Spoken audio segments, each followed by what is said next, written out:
My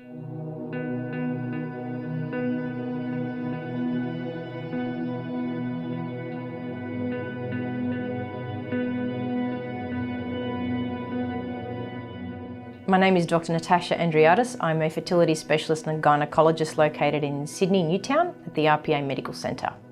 Today I'll be providing some tips on the menopause and when to refer to a fertility specialist or gynaecologist such as myself. Firstly, I'd like to say that I think GPs overall do an excellent job at managing the menopause, and that's, I think, really important because every woman, if she's lucky enough to live to that age, generally speaking around 50, 51, will go through it. And so it's a natural part of life, and it's important that we don't let patients think it's a disease and that we prepare them for it. And in doing so, I think it's important that we provide patients with lots of reference materials and lots of reading materials. So I often point patients to the Australian Menopause Society website. That is my go-to website.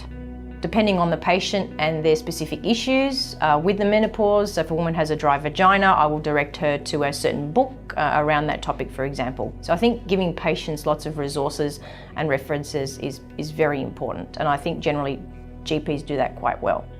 My general recommendation for managing the menopause is to really be holistic and to see every patient as an individual. And I think it's really important that the patient is managed as a whole. And by that I mean, when we talk to patients about their hot flushes, we don't just go straight to that symptom. And the first thing that I always start with is, what do you do for work? How do you sleep at night? And if you sleep next to a partner, do you like your partner? What are your relationships like? What's your diet like? Are you very stressed? Do you actually have any medical issues? So it's taking a very thorough history, because I always like to refer to my car analogy. So my car analogy is based on a story that Ken Spidell, which is a pharmacist, gave it at a talk that I went to. He's an excellent pharmacist, and he talked about the car. So if you imagine you've got a car and in your front seat you've got cortisol. Next to cortisol in the front seat of the car is thyroid, so the thyroid gland, the thyroid hormones. And then next to thyroid, you've got insulin, so you've got your pancreas.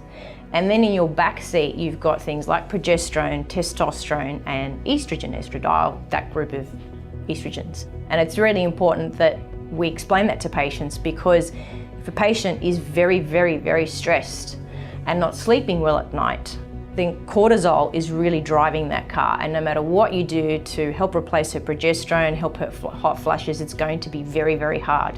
So if patients understand that if they are going through the menopause, they really need to address everything. It's not a matter of just simply giving them a hormone and that's it, it's done, it's fixed.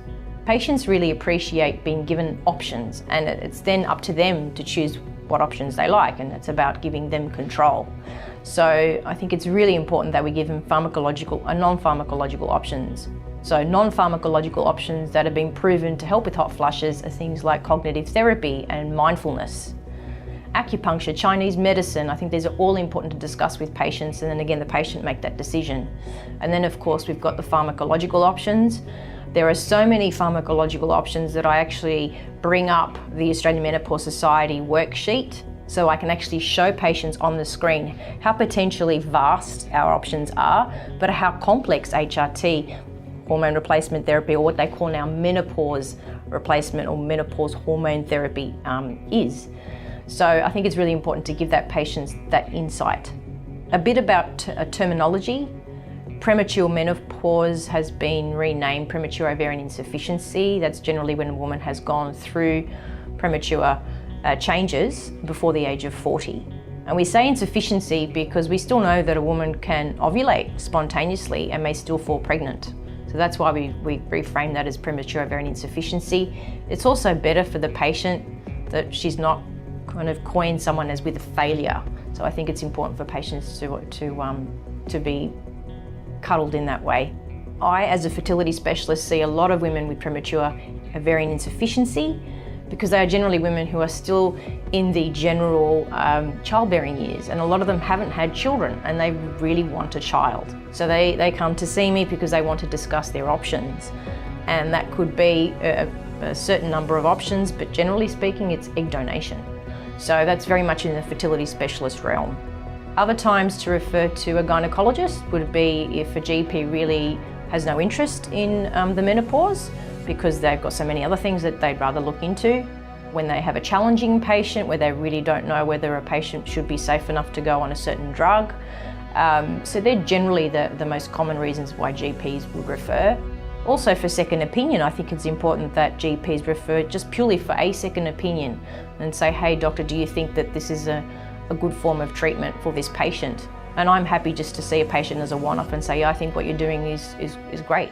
So I think working in a kind of a team fashion way is very important because that also reassures the patient.